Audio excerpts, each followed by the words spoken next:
네, 시장을 어떻게 대응해야 될지 끝장 전략 세워보겠습니다. 오늘도 위안타증권 압구정본부의 이경준 부장 직접 나오셨습니다. 부장님 안녕하십니까? 네, 안녕하세요. 최근 들어서는 이제 안보가 핵심 이슈로 부각이 되면서 신재생에너지, 다시 말해서 전성이라든가 이 관련된 부품들이 많이 움직이고 있는데요. 예컨대 효성중공업, LS 그리고 현대일렉트릭 등이 많이 움직이는 모습인데 이 부분 한번 진단해 주시죠. 네, 최근에 보시면은 이제 러시아가 천연가스 파이프 라인이라고 하죠. 노스트림이라고 보통 얘기를 하는데 네. 러시아에서 유럽으로 가는 파이프 라인을 또 이제 보수를 한다고 얘기를 했죠. 8월 31일부터 1월 2일 정도까지 정기 보수를 한다라고 합니다. 예. 사실 그렇게 되면은 지난번에도 한번 문제가 됐었는데 겨울철을 앞두고 에너지 대란에서 걱정이 되고 있고요. 특히 유럽 입장에서는 크게 부담이 될 수 있는 부분입니다. 왜냐하면 언제든지 다시 보수를 명목으로 해서 에너지 공급을 줄일 수 있는 부분이기 때문에 그렇고요. 네. 그렇다라 보면 유럽 입장에서는 하루라도 빨리 에너지원을 확보하는 게 가장 중요한 요소가 아닐까 싶습니다. 네. 최근에는 태양광이 각광을 받고 있는데 아무래도 풍력이나 다른 에너지보다는 기존에 있는 시설 활용하기가 쉽고 또 에너지 인프라를 깔기가 굉장히 편하기 때문인데요. 근데 지금은 태양광만 집중했을 때 100% 에너지를 확보할 수 없는 수준이죠. 즉 러시아에서 에너지를 공급하지 못한다라고 하면 사실은 다양한 대체 에너지 사실을 가릴 수 없는 수준일 것 같아요. 그래서 해상 풍력도 해야 될 것 같고 수력도 죄송합니다. 원자력 쪽은 시더라도 수소 쪽도 해야 되는 부분들이기 그렇죠. 때문에 네. 결국에는 그러다 보면 그런 막대한 에너지들을 대체 에너지를 생산하게 되고 거기에 따른 후방 산업인 인프라가 발달할 수밖에 없습니다. 그렇죠. 즉 많은 에너지를 생산하더라도 그거를 제대로 수송하지 못하고 전력 부분을 통제하지 못한다라 그러면 효용이 없는 부분이기 때문에 오늘 말씀하셨던 LS 현대일렉트릭이나 효성중공업이나 다 그런 이제 송배전이나 전력이라든지 전선이라든지 이런 거 관련된 섹터거든요.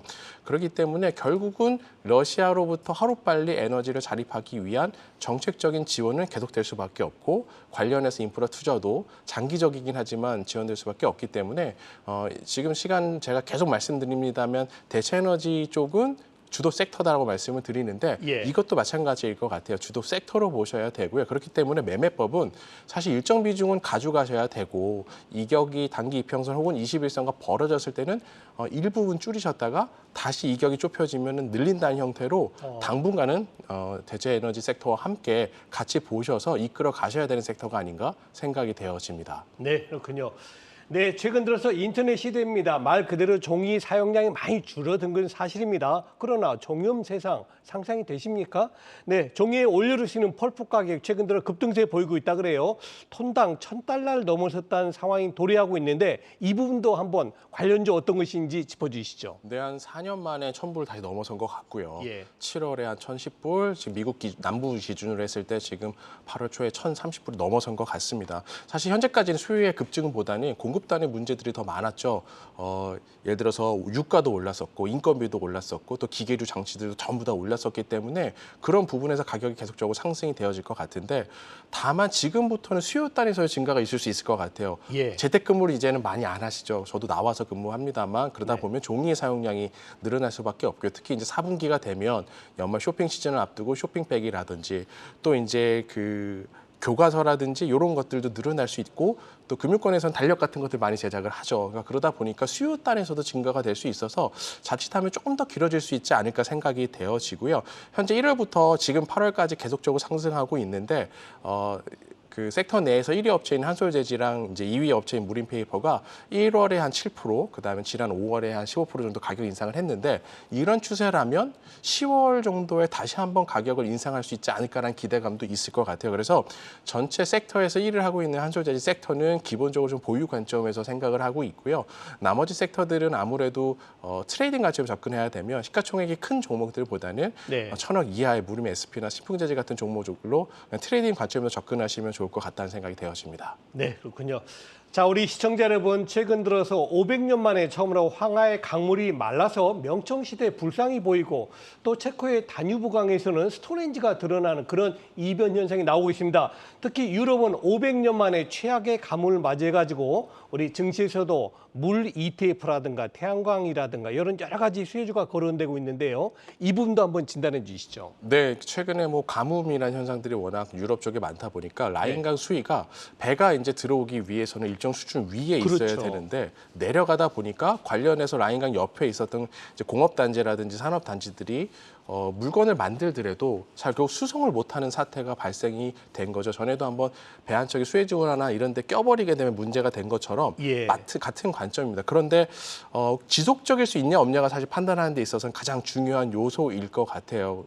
그러나 다만 최근에 일주일 정도를 봤을 때 비가 온다는 얘기도 있어서 라인강의 수위가 올라갈 수도 있는데요. 그렇기 때문에 관련해서는 저희가 좀 단기적인 그림을 가지고 보는 게 맞지 않을까 생각을 하고 있고요.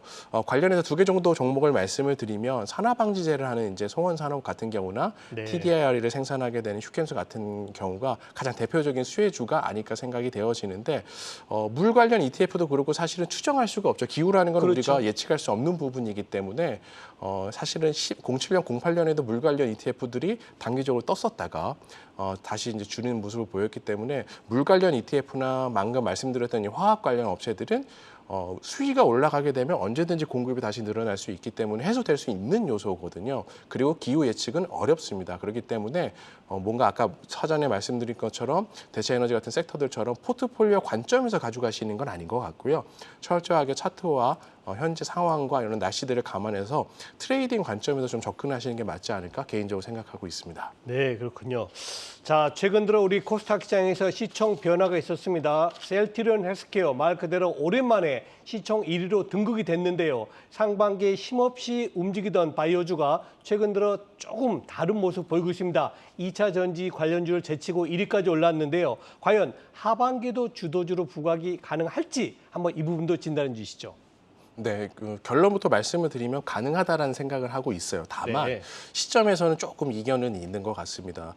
특히나 이제 바이오 업종들 같은 경우는 금리에 예민한 편입니다. 아무래도 현재 현금 캐시플로가 나오지 않는 것들이고 또 자본 조달을 많이 하다 보니까 한 2년 전에 2%대 조달하던 회사가 있었다면 지금은 5%, 6%를 주고 조달해야 되는 부분이어서 사실 자본 조달도 잘 안 되고 있는 상황이라 금리가 올라갈수록 불리해지고 금리가 하락하면 유리해진다라고 볼 수 있는데요. 미 10년 국채 금리를 기준으로 최근에 상반기에 고점이 3.5%까지 올라갔었다가 네. 최근에 최근에 한 2.5%까지 하락을 했었어요. 그 기간 중에 보시면 바이오나 셀트리온 같은 그룹들의 움직임도 굉장히 좋았었고요. 지금은 다시 금리가 3% 수준까지 올라오다 보니까 최근에 종목들을 보면 대표에서 반등했던 뭐 셀트리온 그룹을 포함해서 뭐 알테오젠이라든지 이런 종목들이 다시 조정을 받고 있고 미국도 S&P 500을 추종하고 있는 바이오 ETF라든지 그다음에 진원과 관련돼서 ARKG 같은 이런 ETF들을 보면 조정을 좀 받고 있는 상황이에요. 그래서 결국은 단기적으로는 금리가 중요하다라는 생각을 하고 있고요. 그런 이벤트로 봤을 때 이번 주 후반 잭슨홀에서의 이제 파월의 연설이 있죠. 그 금리에 어떤 표현을 하냐에 따라서 기술적인 반등을 할 수 있을 것 같고요. 그럼 결과적으로 봤을 때는 금리만 가지고 판단한다면 9월에 FOMC가 있죠. 그러면 9월에 0.75% 혹은 0.5% 인상을 하겠지만 네. 11월부터는 명확하게 0.25% 인상할 거기 때문에 금리로 봤을 때는 올해 9월 FOMC가 기점이 될 수 있는 확률이 높아요. 그러면 9월 이후에 바이오 섹터가 좀 강하게 움직일 수 있는 재반 환경을 만들었다는 좀 말씀을 드리고요. 하나 더 말씀을 드리게 되면 그 2020년 코로나를 겪으면서 백신을 만든 빅파마 업체들이 돈을 굉장히 많이 창출을 했죠. 그랬죠. 그 자금을 가지고 뭘 할 거냐 생각해 보시면 당연히 신기술을 가지고 있는 중소업체들의 M&A예요. 그래서 최근 2달 정도를 보시게 되면 수조가 넘는 단위의 미국 업체들이 바이오 업체들을 인수하고 있습니다. 그렇기 때문에 향후에는 셀트리온 헬스케어처럼 실적을 기반한 종목들도 좋지만 금리가 단기 고점, 그러니까 금리 인상폭이 단기 고점을 찍은 9월 이후를 보자라 그러면 이런 신기술을 가지고 있는 플랫폼 형태의 바이오 업체들도 굉장히 좋아질 수 있다라는 생각이 되어지고요. 과거에도 2015년도 그랬지만 바이오 섹터가 뜨거울 때는 항상 M&A가 원활하게 이루어졌다. 그렇기 때문에 결과적으로 중장기적으로 봤을 때는 9월 말 이후로 좀 노려보시는 게 바이오 주도주를 찾는 데 중요한 상황인 것 같고요. 단기적으로 뭐 반등 정도는 이번 주 금요일로 예상되어 있는데 잭슨홀에서의 이제 파월 연설이 끝나면 한번 그렇죠. 타이밍을 잡아도 되지 않을까 생각하고 있습니다. 네, 제가 마지막 질문 드리기 전에 한번 우리 이경준 부장께 개인적으로 질문 드리고 싶은 게 있습니다. 최근 들어 시장에서 가장 큰 이슈가 환율 아니겠습니까? 네네.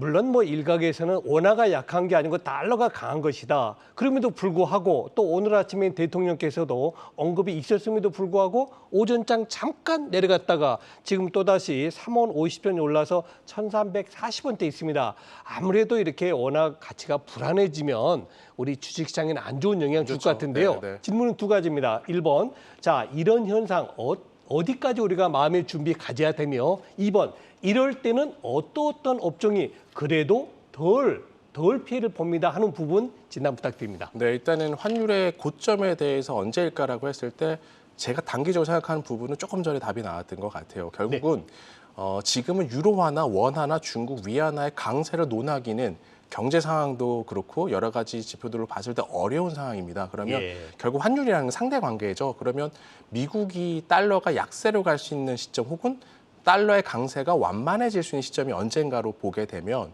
결국은 파월 의장의 연설이 이번 주 금요일 예정이 되어 있는데 거기서 뭐 이런 표현들이죠. 데이터에 따라서 금리 인상폭을 좀 줄일 수 있다. 결국은 이자율 평가설에 따라서 금리가 상승했을 때 그 나라의 환율이 강해지는 부분이고 미국은 지금 인위적으로 수입 물가나 이런 걸 낮추기 위해서 달러 강세를 용인하고 있는 상황이거든요.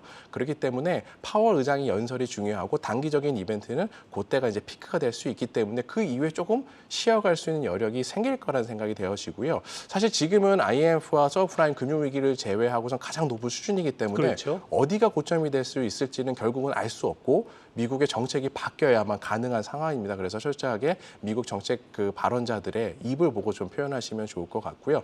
전에는 이제 원화 강세, 뭐 달러 약세, 뭐 이런 것들에 따른 주도주들이 있었는데 지금은 기본적으로 기업들의 펀더멘탈에 기초하는 장은 아닌 것 같아요. 낙폭 이후에 안도넬리가 나온 시장이기 때문에 환율이 사실은 워낙 강세로 된다라고 했을 때는 기본적으로 시장 전체적으로 외국인 수급이 들어오면서 반등할 수 있는 상황이고요. 그랬을 경우에는 낙폭과대 종목들도 움직일 수 있지 않을까 생각이 되어져서 저는 사실 추석 이후에 환율이 9월 이후에 안정이 된다라 그러면 IT 섹터도 지금은 보지고 있지는 않지만 지금부터는 조금 봐야 되지 않을까 생각을 하고 있습니다. 원래 사실 실질적으로 보면 자동차나 IT 섹터는 워낙 강세가 사실 그렇게 좋지는 않거든요. 워낙 약세의 부분에서 좀 더 좋은 업종이지만 펀더멘털 장세가 아니라 수급 장세이기 때문에 그런 측면에서 봤을 때는 외국인이 대규모로 들어온다라 그러면 낙폭과대된 섹터를 사지 않을까 생각해서 IT 섹터를 좀 9월 이후까지 좀 관망하면서 봐야 되지 않을까 생각이 되어집니다. 네, 그렇군요. 단정적으로 원화의 고점을 논하기는 이르지만 미국의 정책 변화를 잘 주시해야 된다는 그런 좋은 말씀이셨습니다. 자, 이제 마지막 질문 드려보겠습니다. 최근에 장세를 보니까 베어마켓 랠리의 끝이다 혹은 하락 장세 시작이다 이렇게 양분되고 있어요. 안타깝게도 이제 코스닥 시장 같은 경우는 800이 붕괴가 됐고 코스피도 2,500이 붕괴가 됐는데요. 우리 투자자들 굉장히 지금 갈팡질팡하십니다. 시장에 대한 투자 전략 한번 잡아주시죠. 네, 결론부터 말씀을 드리면 약세장의 전환은 아니라고 생각을 합니다.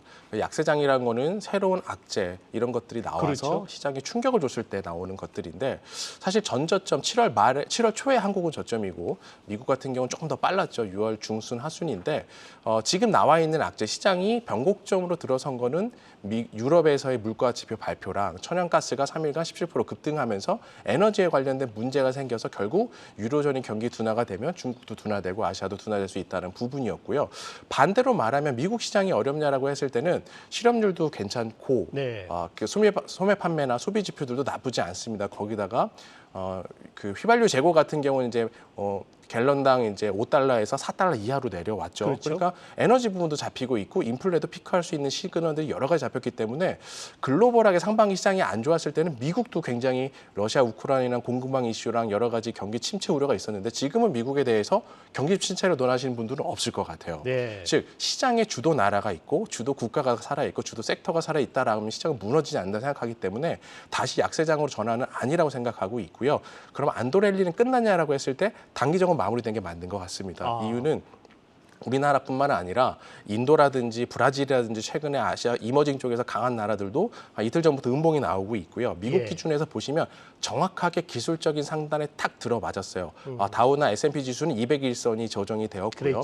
그리고 최근 올해 하락한 부분에 61.8%를 되돌렸습니다. 즉 피보나치 수열상 최대 기술적인 반등폭을 정확하게 건들고 하락이 지금 다시 나오고 있기 때문에 기술적인 수준이라고 생각을 합니다. 그래서 결국은 지금은 안도랠리 이후에 쉬어가는 과정이 예정인데 그럼 얼마나 시냐, 언제까지 시냐가 중요하겠죠.